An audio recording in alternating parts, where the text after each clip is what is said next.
Yo people, welcome back to the YouTube channel. You already know what time it is. It's time for another video. Big up your damn selves in the building. I'm joined by James. James. How are we doing? Bro, listen. This is a long time coming. It is a long time coming. It's your debut on the channel. And actually, when you told me that before we recorded, I was like, really? Yeah. Oh, because we've done content in DR and obviously we had the Talking Tactics show. Yep. RIP. It will be back one day. One day. But yeah, first time on the channel. Looking forward to it. No, it's a pleasure. And this is where, guys, we are going to get tactical. We are going to talk about the finer things in this fixture and what's coming up, because it is going to be such a complex game. But before we do that, make sure you smash up the likes every single damn time. Subscribe if you're new. The link will be in the description for James here. Do you know what I'm saying? And in the title. And bro, let's kick it off. I mean, this game has got so much layers to it. We could go with the midfield, the matchups. There are a few injury concerns for us coming into the game, which is annoying because I want to be able to put our best foot forward and really have a proper clash here, like the good old days, and not what's been recent, which is what, 6 wins out of the last 7 for you guys? Yeah, something like that. Our record at the Bridge is extraordinary. I mean, Arteta, I think, is 3 wins and a draw at the Bridge, which is like, let me just say this now. I'm on a Chelsea channel, so, you know, I know your audience will enjoy hearing this. No club tormented me like Chelsea growing up as a kid going to school. It was just at the Emirates when we thought we had a young team. I got Didier Drogba, 2 goals, 3-0 defeat. Like, it was just relentless. At the Bridge, we never got anything until Van Persie had like the game of his life. We got that 5-3 win, I think, you know, what was 10 years ago or whatever. Yeah, Van Persie, unbelievable. Yeah, but other than that, Chelsea have always tormented me. And I can't remember what your question was now, but you know, more so like, unfortunately, your torment is now my torment. And it's like, I am genuinely worried about you guys, because you know what we're talking about in terms of the previous times. We used to bully you, and it was Drogba, and it was Ivanovic, and it was Alex, and it was it's the other way around. At Stamford Bridge last year, it was Saliba, and now it's Rice, and I'm like, yeah, this is not. I'm not familiar. Listen, feels good for us. I bet. Because you mentioned being bullied there. I mean, the reason I forgot your question was because the PTSD was just like, oh my overriding. Word. You know, at Stamford Bridge, it was never fun. Even if like you never battered us, it was always a 1 or 2 nil. I mean, you did batter us at times. Don't get me wrong, the 6-0. Diego Costa, who could forget? And you know, there were times. But yeah, I mean, Arsenal. We're not just going as the team higher up in the table, but you're right. It's the contrast between now we're the team with the 6'2", 6'3" players. I mean, it's funny, I'm sure Kai Havertz will come up at some point. But for all his troubles at Arsenal, we know he didn't end up being the player Chelsea wanted him to be, despite his big moment in the Champions League final. He's a 6'4" like presence in midfield, and Arsenal have that in Rice, in Partey, Ødegaard's work rate. Look at that front three, phenomenal work rate. And at the back, whether you go with White, Tomiyasu, Saliba, Gabriel, obviously Timber would have been available, but he's injured for the season. You know, we're now going with a physicality that I think is going to be quite crucial to try and impose ourselves on this game, because, and we've talked about it in the office, and I'm not just trying to credit myself because I'm on a Chelsea channel, but I've been long saying, we're 8 games in. Yeah. But I've been saying all season that if you watch Chelsea, the underlying performances and numbers are a lot better than the results. And how the eye test tells you they probably deserve a little bit more against Forest. So they created chances against Villa before they went 1-0 down. And the red card's a little bit unfortunate. And they probably should have beaten Liverpool. And away at Bournemouth, you had the chances to win that. Yep. Suddenly you're accumulating another 6-7 points and things look a lot different. So I'm wary of that. Okay. So because you're wary of that, your confidence levels, I'm sure, are still right up there to say, listen, we should be winning that game. But there is a bit of respect for Chelsea, as even though we are 11th and we finished 12th last season, you've been seeing the games. I saw your video on the channel. You know that Chelsea have at least performed to a better standard, which would maybe change the context coming in. I want to ask you what do we feel like are the key battles coming in before we go into the depths of the kind of like certain players, Havertz, Mudryk, you know, the key battles. Midfield is just, we were doing a combined 11, which will be out on AFTV, and it was obviously you guys in the end, you know, we have to respect the experience of Rice and 4 or 5 years and the body of work he's put in the Premier League. But the Caicedos you were interested in January, the Enzos, a lot of teams would have took. Top player. That midfield battle, how do you see that? Gallagher, I mean, he's been working his ass off. He's been playing well recently. How do you see that materialising? Every Arsenal fan always talks about they want to see Partey, Rice and Ødegaard. It doesn't seem to happen. Why? Well, Arteta teases us with it a little bit, because whatever stock you place on the Community Shield, both Arteta and Pep went full strength for that, and that included Partey, Rice and Ødegaard as a midfield 3. He tried it in the Emirates Cup game, in pre-season as well. So if you're taking all games, not just the competitive ones, those two, but plus the fact he went with Jorginho as the 6 against City with Rice box to box, suggests that he does see moments where he needs to free up Rice and let him dominate midfield, and there still be another layer of cover. Yeah. Against Man United and Tottenham at home, we tried to dominate games with Vieira, Havertz in the 8, whatever. And that's not to say, look, Havertz has done well off the ball, to be fair to him. Yeah. Vieira's done very well on the ball, but maybe not so much off it. Rice is just, like, he's having to do so much work to cover the deficiencies, but also the very attacking nature of when you got 2 attacking 8s. Yeah. With Partey or Jorginho in there's a balance. Now, you asked about the importance of the midfield. This might be a bit hyperbolic and over the top, but I think the winner of the midfield battle wins the game. And I know we hear that, I say it's hyperbolic, it's also at the same time a cliche. Yeah. But Arsenal aren't a team, we addressed this on a show I did on AFTV, Arsenal aren't a team that they don't have a counter-attack in them. I mean, okay, we've got players that good. Yes, they can pull it off. Yeah. But we do not look to that. So if Caicedo and Enzo start playing and Gallagher's making runs and Palmer's coming inside and you get a bit of control of that game, I actually think that significantly reduces our threat. Okay. We're not a team where you could maybe have that draw against Tottenham and Man United, but then Son or Rashford or whoever's going to hit you the other way. Yeah. Even if they've got players who maybe have the attributes to do it, we just don't have that in us. Likewise, if we get control of the midfield, I could see it demoralising Chelsea very quickly because young team, new team, yes. Big game. Big pressure. Game, yeah. And also, you know, we did this on the Super Fan debate, you know, who needs to win? I do think wherever you sit on that, no one can deny that Chelsea need to turn this bad form at the Bridge around against Arsenal. You can't go 4 games at the Bridge in a row having not beaten us. Yeah. So whoever gets control of that midfield, by control I mean on the ball, winning their duels, settles the better, I think gives themselves a massive platform. And you think the best way to do that is to play with Rice, Partey and Odegaard. Our midfield for me is pretty predictable, and it will be Caicedo, Enzo and Gallagher if everybody's fit, which I hope everybody should be, because Gallagher's been bringing that balance and providing that balance as somebody that is willing to put the work in off the ball, highest in the team for tackles, interceptions, and being a counter-pressing figure, and also allowing Palmer, like you said, to come in off that right-hand side and get involved in the touches in the midfield free, with knowing that Gallagher's going to hold the width ahead of him and provide that outlet. Now, the other key clash is someone that came off the bench against City and had a massive impact and has, for me, got it within him to do something out of nothing and change the pace of a game. And I saw it at the back end of last season, and when you guys were dropping off in form, I always said Martinelli was someone that I didn't really feel like dropped off. Never. There was a lot of talk about Saka and the accumulation of games and obviously the injury setback against Lons and whatnot. He's had a lot of pressure, you know, with not having him in competition. But Martinelli has also gone under the radar as someone that he's got a weird dribbling style. He's not like your Neymar or your Ronaldinho type dribbler. He's not almost pleasing on the eye when he does it. But there's something very erratic, but also controlled with what he's doing. He knows what he's doing. No one else does. Yeah. And that's all that matters, isn't it, really? He runs like he's in a rush to do what he's trying to do, but that raises the intensity. He's got, for all his erratic nature, he's got a magnificent first touch. I think that kind of gets lost in the fact that he's quite head down and all that. People think, well, he's just a chaos player. He's got a fantastic ball to the back post. He can link up. He's got a pass on him. He's got a good way to pass on him. He's got a good first touch. So technically, it's all there. Just you're right, as a ball carrier, he's maybe not the most pleasing on the eye, like you said. Yeah. But my word, they gets us off our feet because we don't know what he's going to do. Exactly. You know, that little bit of skill he pulled off against Forest, where he sort of like dragged back and flicked it through 2 defenders into Nketiah. Yeah.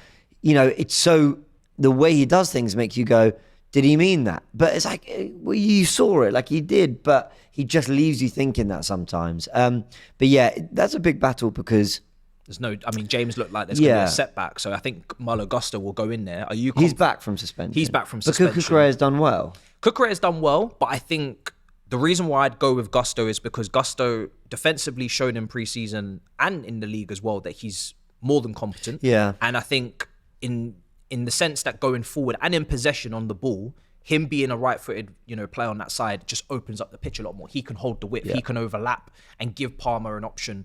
And even if it's just a decoy run, it just gives him more space. Whereas what we've had to do with Cucurella at right back is he's not going forward. He is doing his task defensively to the best of his capabilities. Sometimes he's been, still getting a few little moments 1v1, but mainly he's done a very good job as a stopgap. But we need to go to the next level of our game, which is providing that width, like you have for Ben White last season, overlapping Saka, Odegaard coming in as well. And I think with that allows us to now play someone alongside on the left with Sterling or Mudryk, whoever it will be, in that left half space to give them support, because it's not so right, there's not such a big tilt to give that width with Palmer coming in with Gallagher. So now we can focus more on the left, because we know that Colwell's playing left back, and he also doesn't go overlapping. So it's just like two centre backs or two defenders that are not going to provide width going forward, and it just makes Gallagher's job even more, ridiculously undoable, is to try and cover everywhere when you should have more. When I was doing a bit of research on Saliba and Gabriel, and I was struggling to find conclusive evidence, but there was certain numbers and stats that suggested that the teams that have scored goals against us, like Tottenham, who else very recently, we conceded a few goals against Fulham at home.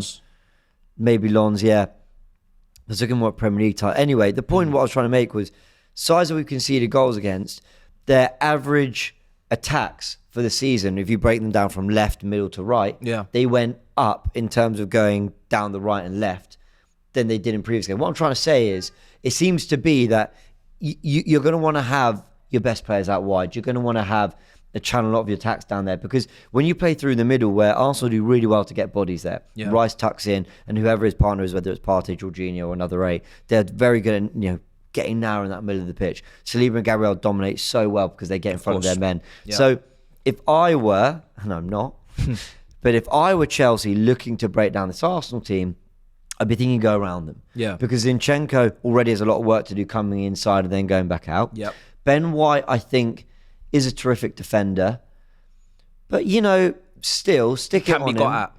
There's something about Ben White where he kind of gets through his one-on-one battles, but I never look, Wan-Bissaka, watch him, he's like, he's locked him down. Carl Walker's locked him down.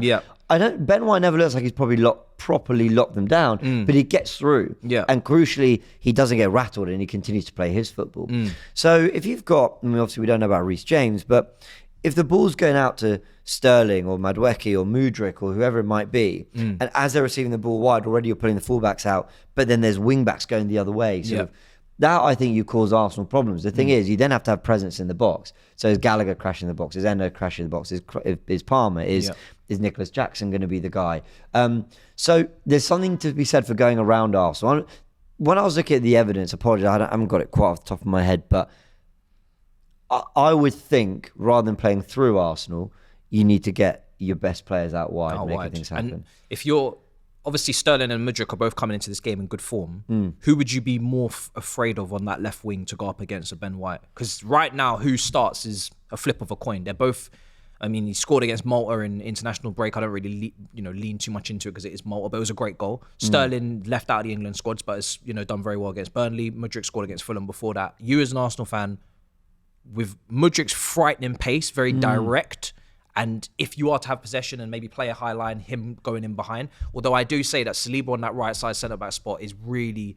If I'm looking at one player at Arsenal that I'd rather not be playing, if I could say one player suspended, I'd say Saliba. Because I think Saliba up against Jackson with that physicality, plus the pace, good on the ball, and then whoever's on that left wing as well, if they're looking to go in behind like a Mudryk, he's also quick as well. It's not like you're going to... Mudryk's ridiculously quick, but I don't think Saliba's just going to get blown away at any moment. So it's true. It leans more towards maybe a Sterling who could maybe win a penalty or, maybe just be a little bit more deceptive in what he does because he's not so predictable. I think Sterling, and, I know he has patches of form where he could be brilliant, he could be off, but I think he's a really intelligent footballer. I think he knows when to combine, when to go for the 1-2s. And I think he knows when to go outside, dribble inside.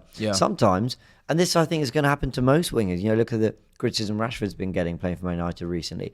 Sometimes wingers, because, they play in the most closed area of the pitch, right? Which is running towards goal, but wide. It's, you can get doubled up on with a wing back. The centre back can come across the DM. It can be quite a suffocating position, especially in this world where managers want to play with their wings really high and wide. When it was Klopp playing with Salah and Mane closer to goal, there was less work for them to do to get to goal, but their movement was so intelligent and brilliant. I think Sterling is the kind of player who, when that ball does go out wide and he's hugging the touchline, I think he'll know when there's a 1-2 with a Palmer. I think he'll know when he can combine with Jackson. I think he'll know he can take on the fullback or whether he needs to dart inside. Mudryk, I think, I'm still sussing Mudryk out. I can't shake the fact that Arteta was willing to spend 90 million or whatever on this guy. Well, I can't remember what it was we offered, maybe 80, I can't remember. Yeah. So clearly there's something there. On Arteta, forget just what he's done with Martinelli and Saka. We keep talking about bodies of work. I mean, Man City, his body of work with Sane and Sterling is phenomenal. Aguero, yeah. So he knows how to work with players and especially wingers. So there must be something in Mudryk, but I would be fearing Sterling more because I've seen what Sterling can do and what he can do to Arsenal. He's done it a few times to Arsenal. No, 100%. So yeah, he'd be key. I think for me, obviously goals win games, as we know. You know, state the obvious. And both of our strikers are not clinical. No. But the work that they do is appreciated in terms of dropping deep and linking up and work great and tenacity and hold up play. And that's something that obviously Jesus has done it for longer at this level than Jackson. But it's something that I gravitate to Jackson massively because he does so much good work. I really like Jackson. Without the goal. And he did score in his last game, and if he can become clinical, you know, do you still have hope for Jesus being clinical? Because he probably will start this game, won't he? Up front, you assume. Yeah, I love Jesus. I don't know. I don't quite understand. Maybe because he's 25 and maybe 26. I can't remember. And you know, at that age, if you haven't shown an ability to sort of be really prolific in front of goal, people start to say, "Well, is it ever going to come?" But I've not. He has been able to finish. He has shown an ability to finish off low XG chances, to make a lot of difficult situations. In fact, everyone kind of jokes and says he makes the difficult ones look easy. It's sort of the easy ones he gets wrong. But that is fixable. Like instinct, belief, confidence, all that. I think he can get that. I think he can score 20 plus goals in a Premier League season for Arsenal. But what he is doing so well, regardless of whether he gets to there or not, he is like such a pure footballer. He is such a joy. I think Arteta once said, he was talking about like, was it Ten Hag? I can't remember. Like generating football, like someone who makes things happen. Yeah, Jesus does that so much. Oh yeah, dropping in, pulling wide, him at Chelsea. I love him. Breath of fresh air. He's a footballer. He's a footballer. Yeah, just categorically, he is a footballer. Yeah. He's not an eyesore. He's wonderful to watch. Yeah. He is capable of a lovely finish, a little dink here and there. In the air as well. Obviously, very good in the air. You know, very, very capable. So I think these two players, one of them must rise, of course, to the occasion. Obviously, Saka coming to a close versus Colwell, that battle as well. Yeah. I'm worried about that because when Colwell's been caught out wide at times with Antonio, whether it's physicality wise or Salah with the pace and the trickery, he has been undone. On the ball, there's nothing to be worried about with Colwell in terms of his passing range and his ability to give a little clip to Mudryk and that lovely finish against Fulham. But Saka, is he like fully fit and ready to go? Because that's the only question mark. If he's not, then maybe we won't see the best of him. But if he is, then it is a concern for me. If Mikel Arteta comes out in the press conference and says, yeah, Bukayo Saka's ready, he's fine, that means he's not starting. He is a serial liar, Mikel Arteta. Honestly, he lies to us all the time. So don't watch the press conference then, basically. I can't believe we have so much trust in a man who just lies throughout our whole relationship. But he absolutely... you know, and if he says, you know, we don't know, it's touch and go, that means he's probably going to be available. Like, he just plays these mind games. Now, Saka, the thing that gives us hope he'll play is, well, he nearly made it for City, in fairness. Like, even the ITKs, the reports, are all saying, look, he only missed out because he wasn't 100%. Yeah. If that were the Champions League final the day after, no, Chelsea fans don't make any jokes about Champions League finals, he would have played. And I think England, the fact that they were even considering him, they wanted to sort of have a look at him before the friendlies, tells you that he was probably not far off. So I expect he'd be available. Yeah. But available, and then what does Arteta do with it? I think there's a chance Arteta starts him on the bench because Arteta's one of these managers that will go, we just beat City. I'm really happy with the performance. I'll stick with Jesus on the right with Eddie, and maybe Martinelli can start over Trossard. Without recognising that Eddie Nketiah hasn't really been doing the business in terms of as a complete number 9 leading the line of way Jesus would. So I know we'll go into predictions in a bit, but I've not predicted Arsenal to win this game. Oh, really? And that is because I fear what Arteta will do with the 11. Okay. I fear he'll go a bit galaxy brain and overthink this a little bit. If he goes with Ødegaard, Partey, Rice as a midfield, and Saka, Gabriel Jesus, and Martinelli as a front three, I wouldn't say I'm really confident because, like I said, Chelsea are a better team than I think the league table position says. Yeah. But I'm feeling good about it. I'd be like, yeah, we can go and win. We can exert our physicality and dominance to get on the ball in midfield, and our front three can cause plenty of problems. But I don't think Arteta's going to do that. I just have this weird feeling he'll go weird with the 11. I think I know my 11, but I never know my 11 because the injuries are always around the corner. Yeah. But the matchups are tasty. The Palmers versus Zinchenko's, the Sakas versus probably Colwell. Is Palmer quick? Palmer's, I wouldn't say he's quick, but I wouldn't say he's slow. Like he's not Sterling, he's not Mudryk, he's not Madueke, so he's very different. He's more cultured. He's like a Wan Mata. Grealish? Like Grealish out wide? Maybe so, but he's more like a Wan Mata mold for us, where it's like ball to feet, looking for combinations, looking for passing, not really looking to go past players, and because we've already got players that will do that. So he's coming in and brought a different profile, and he's been integral to us, like key.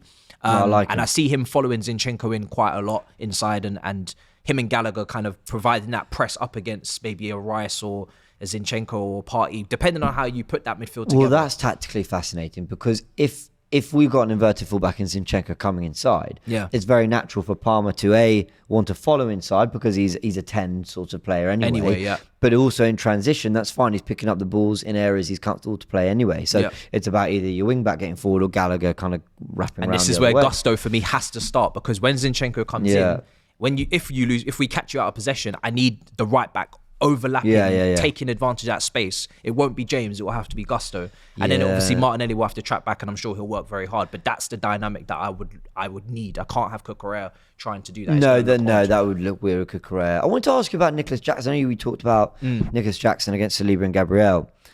Is it fair to call Nicholas Jackson quite an erratic footballer? I know, like in terms of his finishing so far, I think he's been in his head sometimes, and he's been.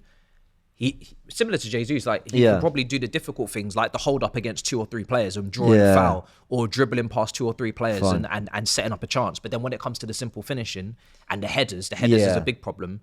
Then he's been more erratic. But I do think once he starts to settle down, now he's got some help with Amanda Broya, although he looks like he's picked up a knock. I think he's one of those players that I've got a lot of faith in to start games, but I also want some clear competition with him to have that rotation and have that back and forth, so he's not solely dependent, and from a fan base standpoint, so people don't look at him and say he must get 20 goals, because he's not ready to do that. But I think if he has the workload shared and the responsibility and the pressure shared, I think he'll thrive 100%. So I asked because one of the strikers that's caused Saliba and Gabriel a lot of problems last year was Darwin Nunez, and I guess in frame, I don't know, I mean maybe Nunez is slightly more stockier, physical, but they're both 6 foot something.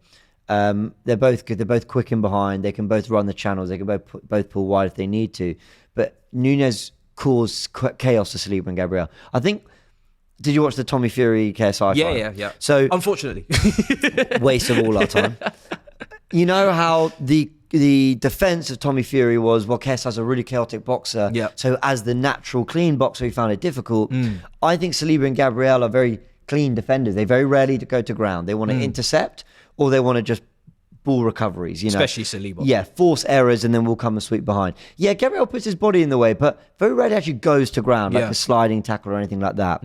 So they like a clean fight. They like to sort of either be proactive or just like clean up behind. And someone like Nunez, who's so unpredictable, he might take you on, he might run behind, he might spin you, he might come short, he might go for 1-2s, he might... Presents a variety of problems, as opposed to Haaland, who was a lot more predictable when you played them. Yeah, their runs are so direct. Haaland is very predictable, so they just swept up and did the job. I just wonder whether a Nicholas Jackson might... Because he seems quite a complete option. I feel like he might do... I'm hoping he can pull them out of position and leave space in behind. And that's where the Sterlings and maybe Mudryk, whoever plays, can take advantage of a gap if it's left there. But I also think Saliba's maybe too clever for that, and he'll just let him go, and then Rice will pick him up, or Partey. And if this is where my concern is, if you play Rice and Partey, it's like a double... It's a double protection. That's just, it's not necessary, really. Nobody should have 2 6s of that level, really. Most teams will have one, and then they'll have a side. Do you know what I'm saying? They'll have a side of chips or a side of coleslaw. You guys have got two burgers. There's no need for that. You've got Caicedo, Lavia, and Lavia's injured. True, Lavia's injured. That's not bad. If Lavia was fit, I would agree. But Lavia's out, and another setback it seems for him. So and I will say that Chelsea fans, you might laugh, but bar one mistake in the North London derby, Jorginho's been really good for us. I genuinely have been really happy. Do you think he'll play? Because I think there's a chance. As we come to predictions, it's I think there's a the chance. little finer things are I guess, the Mudryks and the Havertz and the Jorginhos and those little tussles and those little extra, those players that have got their emotions tied into the fixture even more so than just the others, where it's a London derby, you're already charged. Now these guys are almost playing against their ex-clubs, or they're playing for clubs they probably should have joined if they were to get what they have wanted in Mudryk's case. There's a lot of narratives, There's a lot of narratives, there's a lot of subplots. Are any of these subplot players, I'm going to call them, are they going to play? Is Havertz, Mudryk, Jorginho, is any of these guys even going to feature? Because call me crazy, I think the best chance for one is Jorginho. Okay. I think Arteta, again, like the reason I gave for Saka not starting against City, we're not starting against City and then not starting this one. I think the same in the midfield. While I would go for Partey at the base, I think he might say, let's go with the same midfield makeup against City that actually did well to control large parts of that game. Jorginho, Stamford Bridge isn't the biggest of pitches. He's played there before. He'll want to, have a point to prove. But Jorginho is the best bit of credit I can give. I don't know if you guys saw this at Chelsea. I mean, obviously, it would have been Champions League finals and other sort of moments you guys have had with him. But he's got this ability.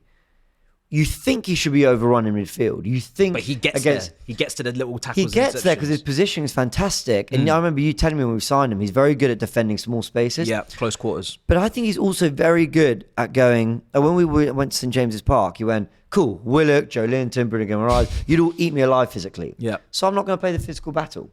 So he wants the ball in a little bit more space. He also doesn't engage as much, but he does when the game closes down. He makes sure his central midfielder is near to him. He communicates with everyone and leads the team. And then when he does get on the ball, he settles things down really well. And against City, where we had to come through that first 5 minutes, he then gets booked in the 12th.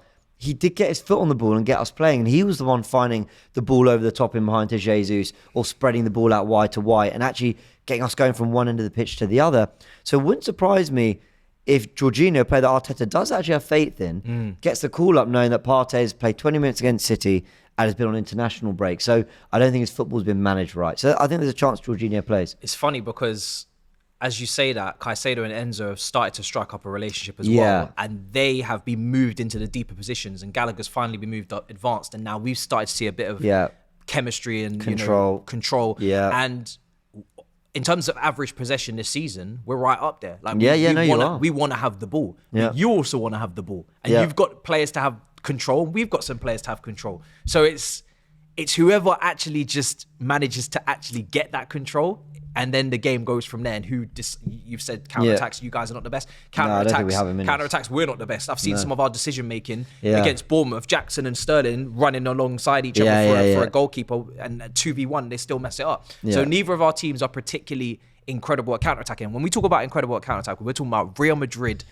Mourinho, Ozil, Ronaldo, Benzema, Kaká level, like counter-attacking kings. It's true. We don't have that. But as we come to a close, we're going to get our predicted lineups on the screen, and I'll get James to send me those, and then we'll put them up in the graphic. But score prediction. Yeah. What have you got? So I said I didn't go for a win, but I'm not going for a defeat either. I'm going for a 2-2. I have this feeling that Arteta might, just because what he cooked up against City worked for City, I don't think us playing this tentative, press when we can, play when we can game against you guys is going to work. I think that'll give you too much encouragement. You're at Stamford Bridge, it gets loud. We're finding our rhythm after the international break and all that. I think our best chance is actually trying to win the game in the first half. That doesn't mean being 3-0 up, but it means going 1 or 2-0 up, having a little bit of control. So I think I'm going for a 2-2 because I just think with the international break, I think Arteta will mess around with the 11 a little bit. I'm not sure Partey and Saka are definitely starting where I would want them to. And then that means Jesus isn't down the middle. So that's almost 3 players in 3 positions that aren't quite where I want them to be. So I'm going 2-2. And like I said, you not play terrible football. Like your underlying numbers, and like I said, just watch Chelsea. You're all Chelsea fans. You'll have watched your team through the frustration of defeat, and I understand that in the moments after. You stop back and you go, play that game 10 times. I reckon we win most of them. Yeah. So I think you'll cause us some problems. I'm going to go with a 2-2, but I don't think we'll lose because I think this Arsenal team have built a resilience And I hope they show that again on the weekend. And I don't think a defeat is a bad result. There's a difference. I wouldn't take that. If you said right now, shake on it 2-2 or a draw, I wouldn't take it because I think we can beat you. Yeah. But it's not a bad result. It's not the end of the world for me. I think for us, we would be happy with a draw. Yeah. I think it would be naive to say anything other than that, considering the record and considering, regardless of the upturn in form, what our points tally is and what our kind of final actions have been in the final third. Yes, we've started to score some goals, but it's going to take more than Burnley and Fulham to say that we're now a clinical team. That's going to take a very long time. So there is still that PTSD of missing chances and being on top for half an hour, not being a go ahead. And then obviously Arsenal will have their wave and have their moments. And there is people in that team that will put the ball in the back of the net. Odegaard has shown against Chelsea and in big games that he is more than happy to take that ball left foot, put it in the far corner. Yes, very true. So he does love a goal against Chelsea recently for some reason. At the Emirates. Oh, I'm not even going to talk about it. 1-1 I'm going to go with. Cool. A draw, because I do think it will be a close game, defined by fine margins. Yeah. Managerial approach and pressing from the front, whether or not both teams can adopt it, whether they want to. Both managers would I assume want to do that. Can the press be bypassed? We'll have to see. There's so many talented players out there. I wish we could take our absolute strongest team, but even with the players available, it should still be a good fight. You do have a lot of injuries, but like you said, the 11 that should go out should still be very good. So you got a predicted 11 for what you think Chelsea will go with? Yeah, I've got an 11. We're going to have the graphics up. We won't go through it, but I think it's going to be a strong enough team to get at least a draw. And any type of defeat for both of us, it's going to be not catastrophic, but it's going to be heartbreaking because this is a London derby. It's never okay to lose. That's what I've always said. Even if we lose 2-1 and it's like a refereeing decision, I'm still going to be fuming. Yeah. So that's just where my head's at. But we've both gone with draws. Yeah, we've both gone with draws. I'm just trying to think of. I will send you my Arsenal 11. Like you said, it'll appear on the screen. But I think either Eddie or Jorginho is keeping their place from the City game. Wow. I think one of them is. And I wouldn't say either of them are in your strongest team. But no, definitely not. Definitely not. And then you start going, well, is Jorginho at the 6 with Rice at the 8 better than Rice at the 6 with either Vieira or Smith Rowe or Havertz? We've gone the whole video without talking about Havertz, which, I mean, understandably, there's not too much to say. There's not too much to say in the fact that he could play. He's not one of your key players. No, he's not. I hope he plays. I hope Havertz starts. But he's a striker, I really think he is. I don't think he is. That's interesting because he's not a midfielder. The reason why he's not a striker for me is because he misses too many chances. Yeah. And Jesus may miss chances, but Jesus is better at so many. Sure. Not so many. Every other part of Jesus' game is on point, apart from the finishing. That doesn't apply to Havertz. That's fair enough. That is fair enough. But anyway, that's maybe a different how I'd debate. love a Havertz Stamford Bridge.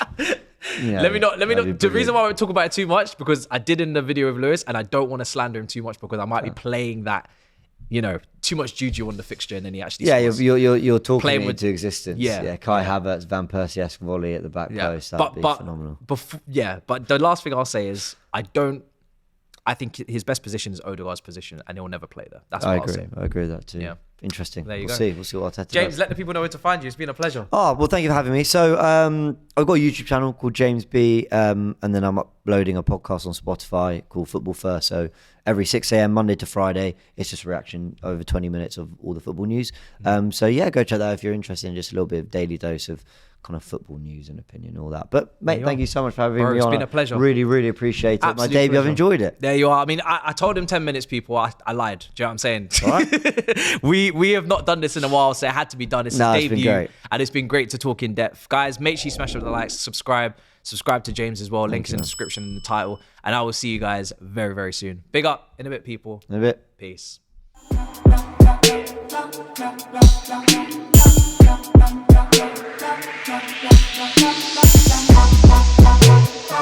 be right back.